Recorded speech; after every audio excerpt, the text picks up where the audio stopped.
بسم اللہ الرحمن الرحیم۔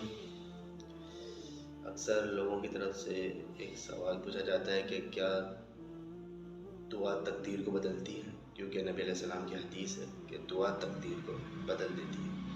لیکن دعا کے تقدیر بدلنے سے کیا مراد ہے، ذرا اس کو سمجھ لیں۔ اصل میں تقدیر کی دو اقسام ہیں، تقدیر معلق اور تقدیر مبرم۔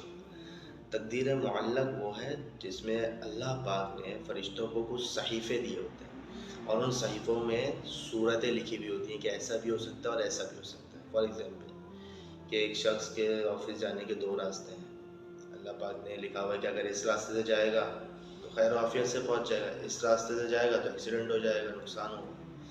ہوتا یہ کہ اگر کسی شخص نے اس کے لیے دعا کی اور وہ دعا اللہ پاک نے قبول کر لی، اب وہ ایکسیڈنٹ والے راستے سے نہیں جائے گا، اس دن وہ کون سے راستے جائے گا جس میں خیر و عافیت اللہ پاک نے رکھی ہے، تو وہاں سے جاتا ہے اور خیر و عافیت کے ساتھ پہنچ جاتا ہے۔ اب یہ جو دو صورتیں تھیں، ایک صورت کو اس نے چوائس کیا تو یہ بھی فرشتوں کو نہیں پتہ ہوتا، جب وہ اس راستے سے جاتا ہے تو پھر فرشتوں کو پتہ چلتا ہے اچھا اللہ پاک نے اس کے لیے خیر و عافیت والا راستہ سوچ رکھا تھا۔ اور یہ جو فائنل اور حتمی آخری فیصلہ ہوتا ہے یہ لوح محفوظ میں کیا ہوتا ہے، جس کا نام ہوتا ہے تقدیر مبرم، اور جو فرشتوں کو صحیفے ملے ہوتے ہیں یہ ہوتے ہیں تقدیر معلق۔ تو یہاں جو دعا تقدیر کو بدل دیتی ہے اس سے یہی مراد ہے کہ صورتیں بدل جاتی ہیں، کیونکہ قرآن پاک کی خود آیت بھی ہے کہ یمحو اللہ ما یشاء ویثبت یمحو اللہ ما یشاء ویثبت، کہ اللہ چاہے تقدیر میں سے جو مٹا دے اور جسے چاہے باقی رہنے دے، جو چاہے مٹا دے تقدیر میں سے اور جو چاہے باقی رہنے دے، تو وہ یہی صورت ہوگی۔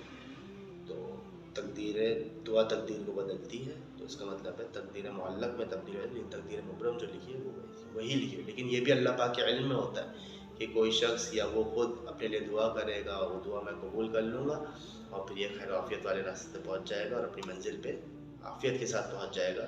یہ بھی اللہ پاک کے علم میں ہوتا ہے، یہ اللہ پاک تقدیر مبرم میں لکھ چکے ہوتے ہیں، لیکن فرشتوں کو نہیں معلوم ہوتا۔ جب وہ چیز پریزنٹ ہوتی ہے فرشتوں کے سامنے، جب وہ ہو جاتی تو پھر فرشتوں کو بھی اسی وقت پتہ چلتا ہے اچھا اللہ پاک نے یہ والی صورت لکھی ہوئی تھی۔ صحیح؟ تو آئی ہوپ کہ آپ لوگ کو اس کا مطلب سمجھ میں آ گیا ہوگا کہ دعا تقدیر کو بدلتی ہے، اس سے کیا مراد ہے۔ اور خود اللہ پاک نے فرمایا قرآن پاک میں کہ ادعونی استجب لکم، تم پکارو میں تمہاری پکار سنوں گا۔ ان الذین یستکبرون عن عبادتی سیدخلون جہنم داخرین، اور اگر مجھ سے مانگنے میں تکبر محسوس کرو گے تو ذلیل کر کے جہنم میں داخل کرو۔